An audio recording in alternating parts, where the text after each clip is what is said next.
Hello, everybody. This is Basil Smith. I'm going to be talking today about the Carroll family.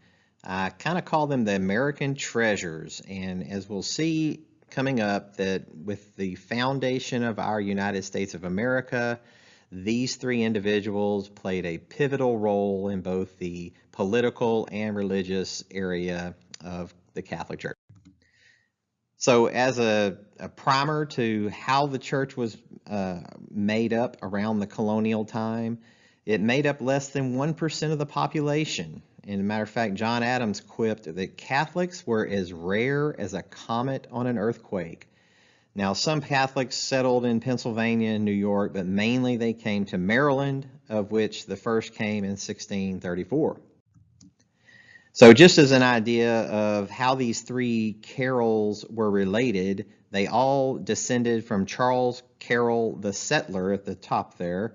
And as a matter of fact, John Carroll and Daniel Carroll were brothers, and they were cousins to Charles Carroll of Carrollton, who is behind my video. So we will start off in reverse order of importance and start with Daniel Carroll, who was born in 1730. He was the brother, as I said earlier, of John Carroll, who was the first bishop in America. Now, he was more of a political rather than a religious person as far as his impact to American history went. He was a member of the Continental Congress, a signer of the Articles of Confederation, and then a delegate to the Constitutional Convention, and one of only two Catholics to sign the Constitution of the United States of America. And he was the one that came up with the thought that the powers not specifically delegated to the federal government were reserved to the states or to the people. Basically, the idea of the 10th Amendment. Now, with regards to responding to historical needs of the church, as I stated, Daniel's contributions were more political than specifically religious, but at that time, the church needed to be tolerated and to get rid of the prejudice that existed for it. And by having Catholic men of honor serve their country as patriots, this toleration of the church eventually came about. And much like that, for the lasting change, by participating in the political process, the church was eventually tolerated. So as a model for today, we need strong, real Catholics in politics. And we would need those who would risk all for the good. And by that I mean risking the prejudice and the risk associated with your getting a bad name or whatever. So, and not everything needs to come or originate from the clergy. Daniel, like I said, was a layperson, and most of his impact was in the political realm. And that's okay. There are different jobs for different people. So moving forward, Charles Carroll was the cousin of both John and Daniel I just talked about. He was born in 1737, and he was well educated in the U.S. and France. All three of these Carroll men were educated out of the country in France. And that was because there was no Catholic schools, which we'll see later had to be developed by the final Carroll, John. Getting back to Charles, he was the only Catholic signer of the Declaration of Independence. And at 95 years old when he died, he was the last surviving signer. He actually supported the war with his own personal money, and it's thought that he was probably the richest guy in the whole colonies. It was to him we owe the idea of the electoral college system. It was an interesting fact, and he was an original member of the U.S. Senate as well as that signer of the Declaration. So responding to the historical needs, the church needed to be tolerated and respected. So due to Charles' wealth, he and the Catholics in Maryland were tolerated. And due to his patriotism, the church eventually became respected. So the lasting change to the church for Charles Carroll is the fact that he participated in the political process he had skin in the game and was willing to take that chance. He made Protestants understand that one could be Catholic and a patriot simultaneously. At the same time, you could be both Catholic and a patriot. So as a model for today, just like his cousin Daniel, we need strong, real Catholics in politics. We need those that would risk all for the good. And by actually donating to the war need with his personal finances, he probably had the most to lose in the Revolutionary War.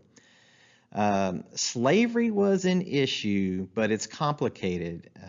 With regards to that issue, no civilization in the history of the world had gotten rid of slavery up until this point. So it is unfair to judge a previous era's sins with our own lens of history.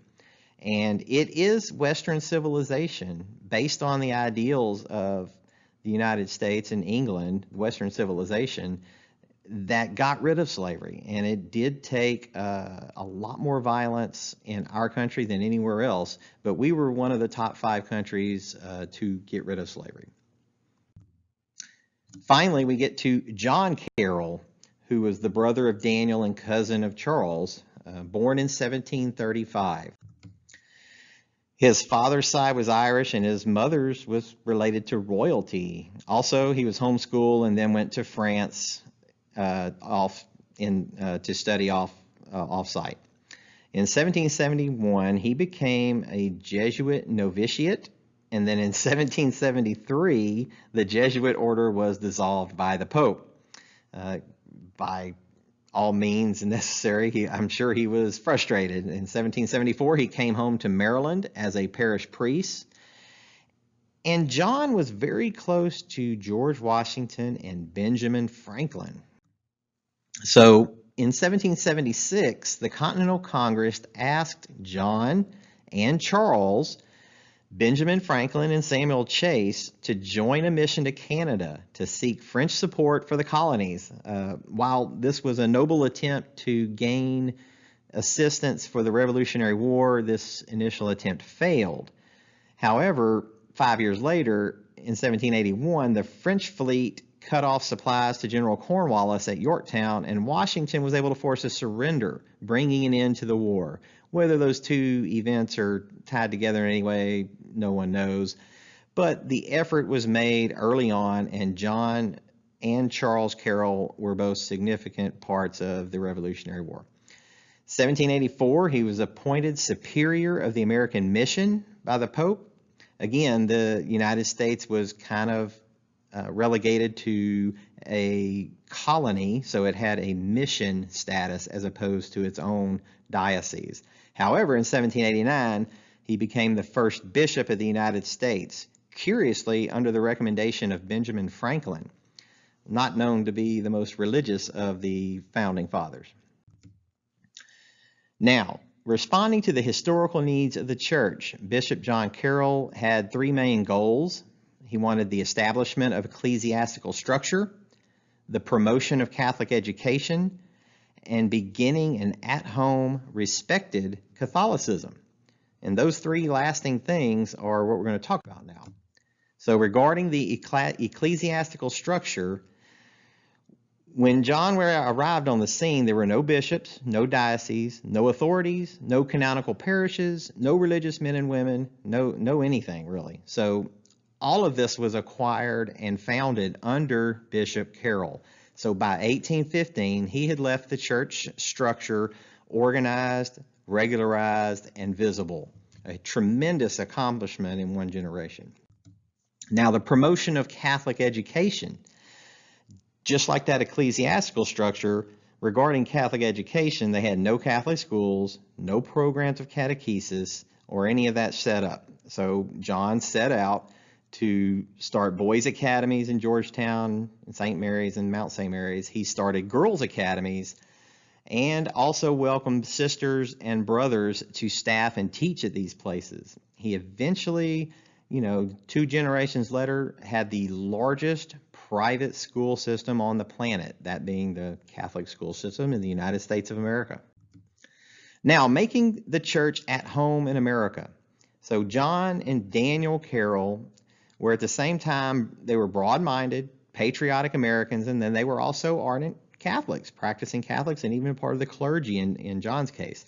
This went a long way of convincing Americans that the Catholic Church was compatible with being an American. So lasting change to the church. Were it not for John Carroll, there would have been no church structure, or that church structure would have taken many, many more years to develop.